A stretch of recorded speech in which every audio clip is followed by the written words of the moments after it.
आज परिवर्त आव्यूह पढ़ेंगे। क्या पढ़ेंगे? आव्यूह का परिवर्त,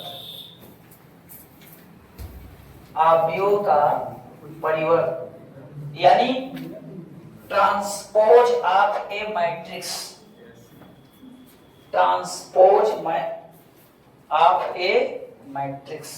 एक मैट्रिक्स का कैसे ट्रांसपोज होता है, क्या होता है उसका ट्रांसपोज।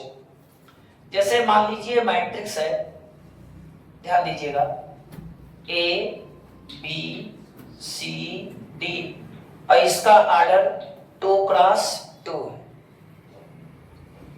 तो इसका ट्रांसपोज या तो डैश करके लिखा जाएगा या तो एटी करके लिखा जाएगा। और इसके ट्रांसपोज में होता क्या है,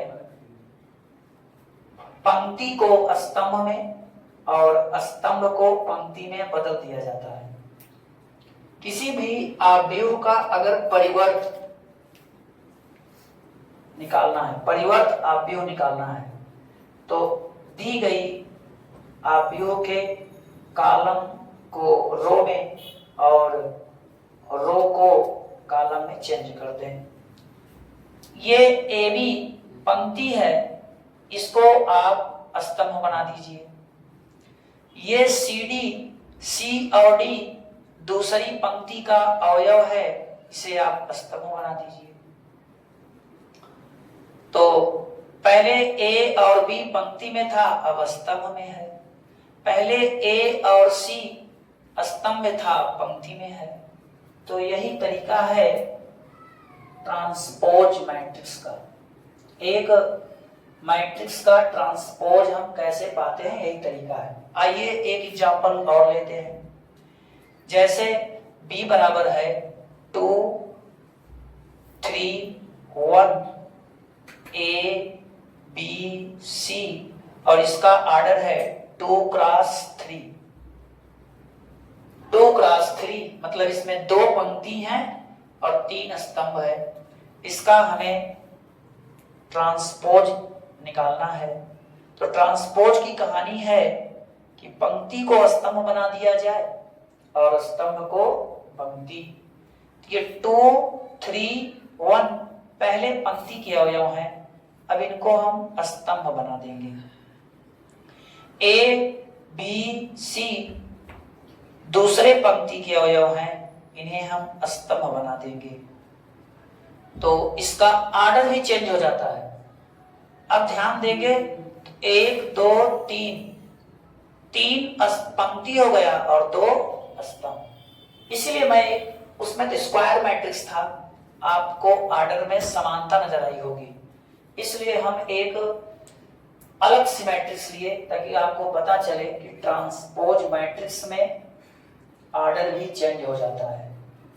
अब इसका डिफिनीशन क्या है कि मान लीजिए आपके पास कोई मैट्रिक्स है जिसका ऑर्डर m क्रॉस n है। परिभाषा है, परिवर्त आव्यूह का डिफिनीशन है। तो अगर इस आव्यूह के पंक्ति को स्तंभ में और स्तंभ को पंक्ति में चेंज करते हैं, पंक्ति को स्तंभ में और स्तंभ को पंक्ति में चेंज करते हैं, तो जो नई मैट्रिक्स मिलेगी वो पहले वाली मैट्रिक्स का ट्रांसपोज होगा। अगर हम इस आव्यूह के पंक्ति को स्तंभ में और स्तंभ को पंक्ति में बदल दे, तो जो नई वाली मैट्रिक्स मिलेगी वो पहले वाली मैट्रिक्स का ट्रांसपोज कहलाएगी। और ट्रांसपोज के लिए हम या तो ए डैश का यूज करेंगे या ए टी का यूज करेंगे। चेंज होगा तो क्या होगा, ए अब आई जे नहीं, अब जे आई हो जाएगा। अब यम क्रॉस यन नहीं, यन क्रॉस यम हो जाएगा। ये है ट्रांसपोज मैट्रिक्स, ये डिफिनीशन है और ये है बच्चा आपका एग्जाम्पल। अब कभी कभी ऐसा देखने को मिलता है कि ये कोई मैट्रिक्स है और ये उसका ट्रांसपोज है, दोनों बराबर हो जाते हैं। कभी कभी आपको ऐसे मैट्रिक्स देखने को मिलेंगे कि जिसमें मैट्रिक्स और उसका ट्रांसपोज दोनों बराबर हो जाते हैं। तो ऐसे मैट्रिक्स को हम ए को सममित आव्यूह कहेंगे। सममित आव्यूह ए को, क्योंकि ए अपने ट्रांसपोज के बराबर है। ये मैट्रिक्स ए है और इसका ट्रांसपोज निकालो। अगर मैट्रिक्स ए का ट्रांसपोज उस मैट्रिक्स के बराबर आ जाए तो हम इस मैट्रिक्स ए को क्या कहेंगे? सममित आव्यूह कहेंगे। क्या कहेंगे? सममित आव्यूह।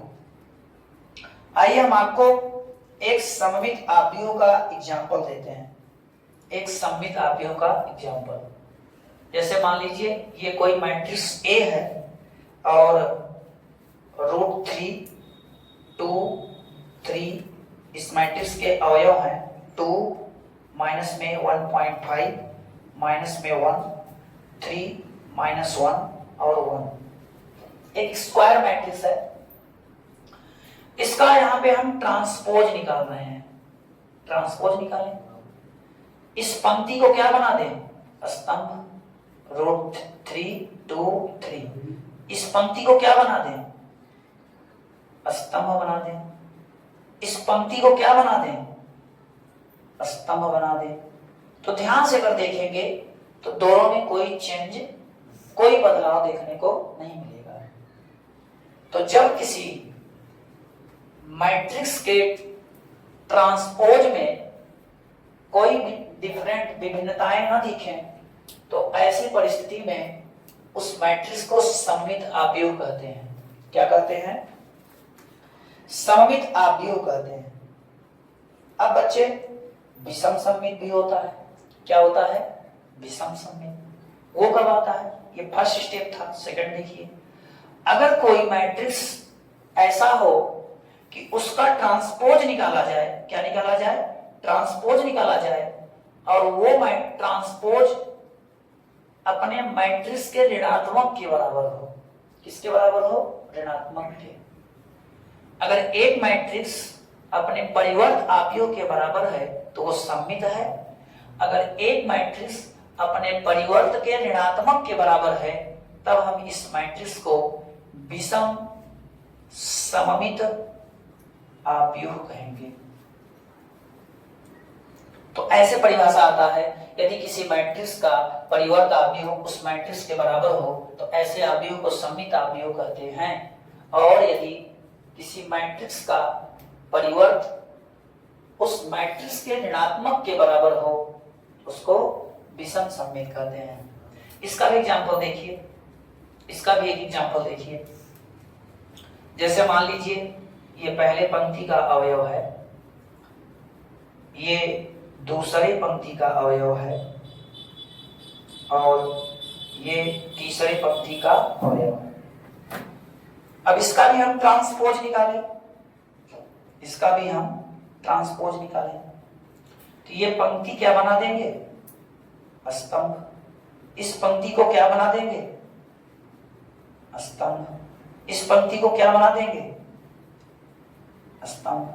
ट्रांसपोज का तो यही तरीका है। ट्रांसपोज में यही बताया गया आपको पहले एग्जांपल से, फार्मूला से। अब अगर हम इस मैट्रिक्स से माइनस कॉमन ले लें या माइनस का मल्टीप्लाई करा दें, दोनों साइड, चलो दोनों साइड माइनस का क्या करा दें? मल्टीप्लाई, इधर भी और इधर भी। तो मैट्रिक्स का एक रूल होता है कि वो माइनस प्रत्येक एलिमेंट में मल्टीप्लाई करेगा। इधर भी माइनस का मल्टीप्लाई, इधर भी माइनस का मल्टीप्लाई, तो जीरो में कोई फर्क नहीं। ये प्लस, ये माइनस, इसमें कोई फर्क नहीं। ये प्लस, ये माइनस। तो क्या देख रहे हैं? परिवर्त का ऋणात्मक उस मैट्रिक्स के क्या हो गई? बराबर। तो यहां से ये क्लियर हुआ कि अगर किसी मैट्रिक्स का परिवर्त का ऋणात्मक उस मैट्रिक्स के बराबर हो रहा है तो उसे विषम सममित कहेंगे। अगर डायरेक्ट परिवर्त के बराबर हो रहा है तो उसे हम सममित कहेंगे। आइए एक चीज और ध्यान देते हैं। जैसे कोई मैट्रिक्स ए है, या समझ लीजिए कि हमसे कोई पूछ ले कि एक सममित आव्यूह के एग्जांपल दीजिए। या एक विषम सममित अवयव के एग्जाम्पल दीजिए। तो हम मैट्रिक्स याद करके थोड़ी बैठे हैं। जैसे हमसे कोई कह दे कि एक सममित अवयव का एग्जाम्पल दीजिए या एक विषम सममित अवयव का एग्जाम्पल दीजिए ना, तो हम याद करके नहीं बैठे हैं। और किसी भी ऑर्डर का पूछ ले, कोई दिक्कत नहीं है। तो ऐसा काम करिए, आप अपने से कोई एक मैट्रिक्स नोट कर दो, आप अपने से कोई एक मैट्रिक्स नोट कर लो और नोट करके उसका ट्रांसपोज निकाल लो। समझो ध्यान से, आप अपने से कोई एक मैट्रिक्स नोट कर लो और नोट करके उसका ट्रांसपोज निकाल दो। अब ट्रांसपोज निकालने के बाद पहले हम ट्रांसपोज को जोड़ लें और तब आधा करें, और पहले हम ट्रांसपोज को घटा लें और तब आधा करें। तो ये जो मैट्रिक्स बनेगी वो सममित होगी, सममितापी होगी, और ये जो मैट्रिक्स बनेगी वो विषम सममित अवयव होगी। इस नियम को ध्यान समझिए। जैसे आपके सामने कोई मैट्रिक्स दे दिया और कह दिया सममित और विषम सममित के योगफल के रूप में लिखिए। इस मैट्रिक्स को सममित और विषम सममित के योगफल के रूप में लिखिए, ऐसे एग्जाम में पूछता है। तो इसका मतलब पहले इससे हम एक सममित और इससे एक हम विषम सममित बनाएंगे और तब जोड़ेंगे ना, और जोड़ेंगे तो यही आएगा, भी यही आएगा, कोई दूसरा मैट्रिक्स नहीं आएगा। तो पहले इसका हम ट्रांसपोज निकाल लें। ए में ट्रांसपोज जोड़ के आधा करेंगे तो ये सममित अवयव होगा, ए में से ट्रांसपोज घटाकर आधा करेंगे तो ये विषम सममित अवयव होगा।